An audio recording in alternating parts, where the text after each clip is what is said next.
Class 9 की आज की वीडियो में आपका स्वागत है।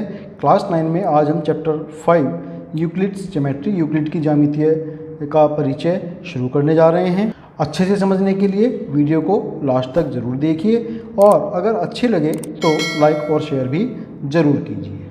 शुरू करते हैं यूक्लिड्स ज्योमेट्री यूक्लिड की ज्यामिति का परिचय।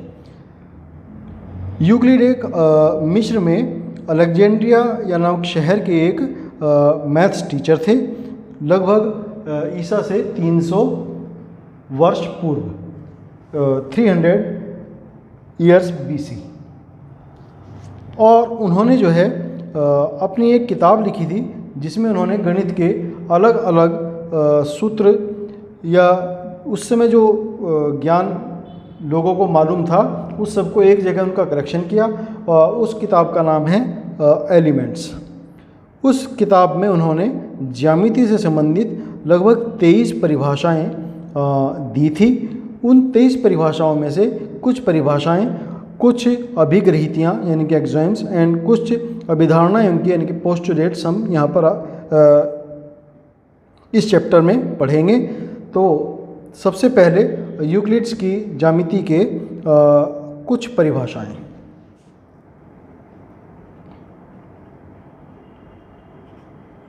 यूक्लिड ज्यामिति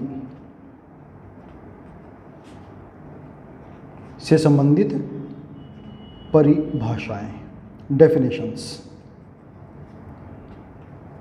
सबसे पहली डेफिनेशन जो इसमें है कि बिंदु, जो पहली डेफिनेशन उन्होंने दी है बिंदु के बारे में दी है कि बिंदु क्या होता है। तो उनके हिसाब से एक बिंदु वह है, एक बिंदु वह है जिसका कोई भाग नहीं है।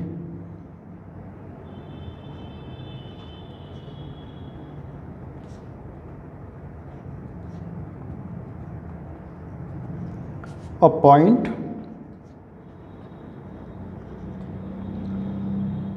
is that which has no part।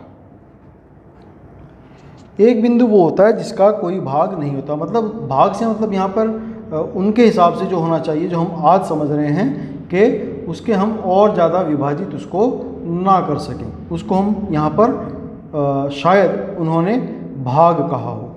यानी कि बिंदु एक वो ऐसी संरचना है जिसका और ज़्यादा कोई पार्ट नहीं हो सकता। अगर हम आज के हिसाब से इसकी परिभाषा देखें बिंदु के हिसाब से, जो हम लोग जानते हैं समझते हैं कि किसी बिंदु वो होता है जिसकी कोई लंबाई, जिसकी कोई चौड़ाई, जिसकी कोई ऊंचाई नहीं होती। मीन्स डायमेंशनलेस जो फिगर है, डायमेंशनलेस फिगर, उसको हम पॉइंट कह सकते हैं। ये तो थ्योरेटिकल बात हुई। अगर हम प्रैक्टिकली कहें तो ऐसा तो कोई डायमेंशनलेस हो, विमा रहित हो, ऐसा कोई भी फिगर पॉसिबल नहीं है। अगर हम किसी शार्प पेंसिल से भी बहुत ज़्यादा शार्प कर लें और उससे भी हम कोई पॉइंट बनाएं तो उसके भी कुछ ना कुछ डायमेंशंस ज़रूर होंगी। तो it is not possible practically. तो इसलिए हम कह सकते हैं, थ्योरेटिकली हम कह सकते हैं कि बिंदु वह है जिसका कोई भाग नहीं होता, जिसकी कोई विमाएँ नहीं होती। तो ये तो यूक्लिड ज्यामिति की पहली परिभाषा है कि बिंदु वह है जिसका कोई भाग नहीं होता। फिर सेकंड है इसमें एक रेखा। अब उन्होंने रेखा की बात यहाँ पर कही है कि एक रेखा चौड़ाई रहित लंबाई होती है। एक रेखा चौड़ाई रहित लंबाई होती है। A line is breadthless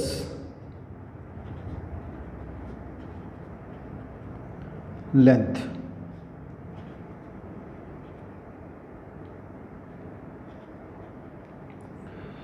मतलब अगर हम कोई लाइन खींचते हैं, कोई रेखा खींचते हैं, जैसे हमने यहाँ पर ये एक रेखा खींची है, इसकी कोई चौड़ाई नहीं है। अब प्रैक्टिकली अगर हम बात करें, किसी शार्पेस्ट पेंसिल से भी हम कोई लाइन ड्रॉ करेंगे तो उसकी कुछ ना कुछ ब्रेथ तो ज़रूर ही आएगी। तो प्रैक्टिकली तो ये पॉसिबल नहीं है, लेकिन थ्योरेटिकली हम बात करें तो उसकी परिभाषा लाइन की यही होती है। और जो हम जानते हैं, आज जो हम पढ़ते हैं कि एंडलेस मीन्स जो लाइन होती है उसका कोई भी अंत किसी भी सिरे पर नहीं होता, मतलब दोनों तरफ वो लगातार बढ़ती ही चली जाती है, इधर की तरफ भी बढ़ती रहेगी, इधर की तरफ भी बढ़ती, कोई एंड इसका नहीं मिलता। और बहुत सारे means infinite number of points लाई करते हैं किसी भी लाइन के ऊपर। तो यूक्लिड के अनुसार एक रेखा चौड़ाई रहित लंबाई होती है। फिर तीसरी डेफिनेशन है, एक रेखा के सिरे बिंदु होते हैं। एक रेखा के सिरे बिंदु होते हैं। The ends of a line are point.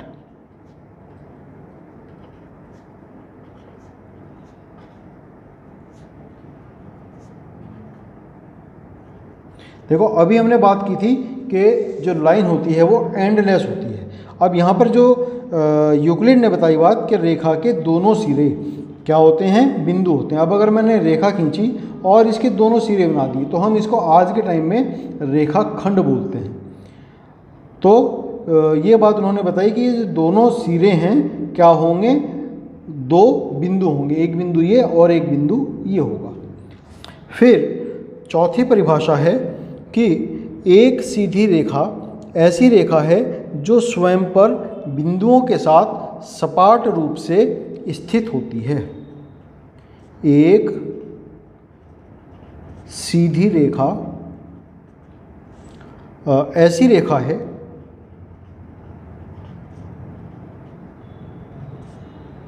जो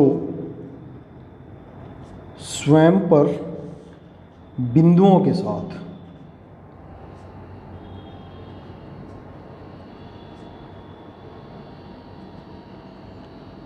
सपाट रूप से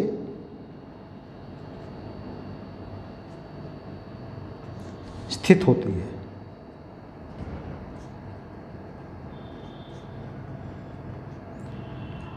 A straight line is a line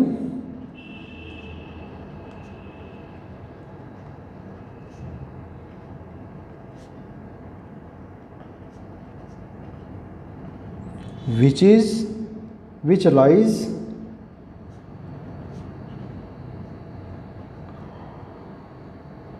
evenly with points on itself.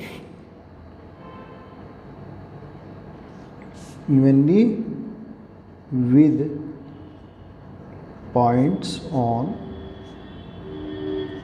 itself. एक रेखा ऐसी रेखा है जो स्वयं पर बिंदुओं के साथ स्वयं पर ही सपाट रूप से स्थित होती है। मतलब किसी रेखा पर अनेकानेक बिंदु पाए जा सकते हैं। यही बात इसका अर्थ निकल करके यहाँ पर आता है कि किसी रेखा पर बहुत सारे बिंदु स्थित होते हैं। फिर नेक्स्ट है पांचवी परिभाषा जो है, एक पृष्ठ वह है जिसकी केवल लंबाई और चौड़ाई होती है।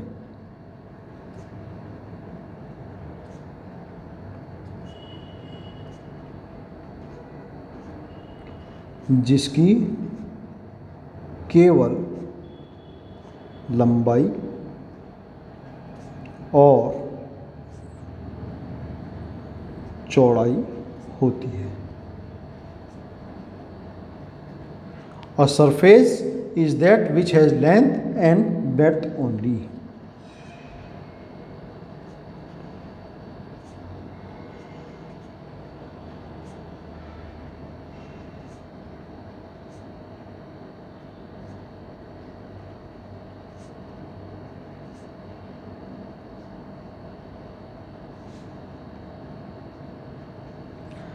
सरफेस जिसके अंदर केवल लंबाई और, देखो बिंदु की बात कही थी तो उसमें कोई डायमेंशन नहीं थी, रेखा की बात कही तो उसके अंदर लेंथ है, ब्रेड्थ नहीं है।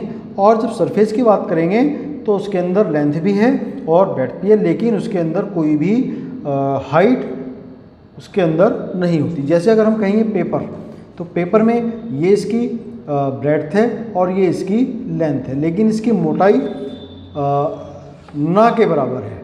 यहाँ हमने कहा ना के बराबर। Practically it is not possible that any surface has no height. तो प्रैक्टिकली तो पॉसिबल नहीं है, लेकिन थ्योरेटिकली जो डेफिनेशन है किसी सरफेस की वो यही है। एग्जाम्पल के लिए हम ये पेपर ले सकते हैं, या कोई किसी दीवार को ले सकते हैं, या हम अपना ब्लैक बोर्ड जो होता है हम उसको भी एग्जाम्पल के रूप में ले सकते हैं, या हमारा फर्श है या छत है। मीन्स कोई भी ऐसी सरफेस जो स्मूथ हो, चिकनी हो, और ऐसी सरफेस को हम यहाँ पर एग्जाम्पल के लिए ले सकते हैं। Theoretically it is possible but practically it is not possible. फिर नेक्स्ट है सिक्स्थ जो डेफिनेशन है कि पृष्ठ के किनारे रेखाएं होती हैं। पृष्ठ के किनारे रेखाएं होती हैं। The edges of a surface are line.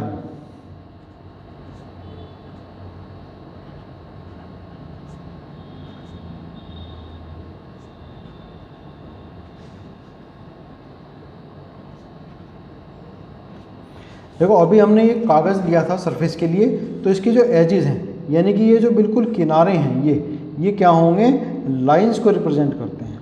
यही बात इन्होंने कही है। फिर नेक्स्ट है सेवेंथ, एक समतल पृष्ठ ऐसा पृष्ठ है जो स्वयं पर सीधी रेखाओं के साथ सपाट रूप से स्थित होता है। एक समतल पृष्ठ ऐसा पृष्ठ है जो स्वयं पर सीधी रेखाओं के साथ सपाट रूप से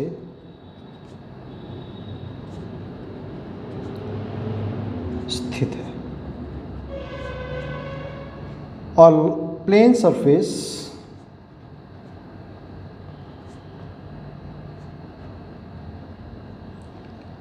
is a surface which lies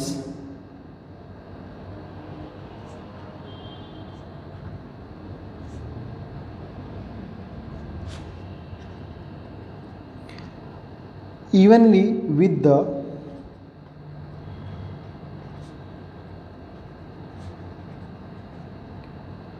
straight lines on itself।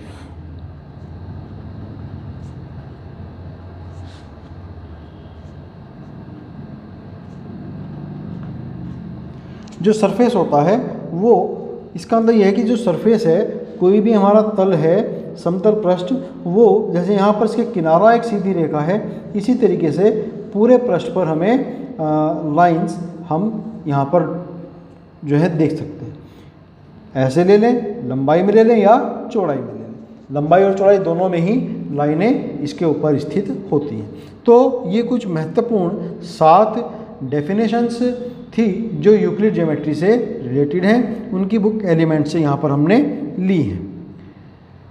तो यहाँ पर जो कुछ बात स्पेशल है, जो देखने वाली बात है इन डेफिनेशंस में, कि कुछ इसके टर्म्स ऐसे हैं जैसे भाग, चौड़ाई, लंबाई, सपाट रूप से मीन्स इवनली, ये सब ऐसे हैं जिनको हम अधिक और समझने की हमें ज़रूरत पड़ सकती है। मान लिया हम यहाँ कहें बिंदु की जो परिभाषा उन्होंने दी है, उसमें क्या कहा है कि बिंदु वह है जिसका कोई भाग नहीं होता। अब यहाँ भाग की क्या मतलब हो सकता है, क्या डेफिनेशन हम यहाँ दे सकते हैं? तो भाग का मतलब उनके अनुसार वो है कि जो क्षेत्र को घेरता हो, जो कवर्ड करे किसी एरिया को। अब पुनः यहाँ पर बात आती है कि एरिया क्या है, क्षेत्र क्या हुआ। तो उसको हमें डेफिनेशन यहाँ पर स्पष्ट करनी पड़ेगी। फिर जब हम उसको स्पष्ट करेंगे तो हमें कुछ और चीज़ इस तरीके से मिल जाएगी। तो इसलिए ये पूरी हमारे पास सीरीज़ बन जाएगी, जिसके एक चीज़ हमने पूरी की तो दूसरी चीज़ निकल के आएगी, दूसरी चीज़ पूरी करेंगे तो तीसरी चीज़ निकल के आएगी कि उसकी ज़रूरत पड़ेगी। तो इसलिए उन सब से बचने के लिए जो आज हमारे मैथमेटिशियंस हैं या जो हमारे साइंटिस्ट हैं, उन्होंने ये कहा कि ये पद हैं, जैसे हमने कहा अभी भाग, सपाट रूप से, तो इन सब को उन्होंने क्या कह दिया, अपरिभाषित मान लिया। मतलब इनकी कोई परिभाषा उपलब्ध नहीं है जिससे आगे की सीरीज से हम यहाँ पर बच सकें। तो कुछ महत्वपूर्ण 7 हमने यहाँ पर डेफिनेशंस दी हैं। अब इसमें कल आगे हम उनकी एक्सॉइंस, अभिग्रहितियाँ और जो इनके यूक्लिड के अभिधारणाएँ थी, पोस्टुलेट्स थे, उनके बारे में बात करेंगे। आज के लिए हम इसमें इतना ही करेंगे। आपका बहुत धन्यवाद।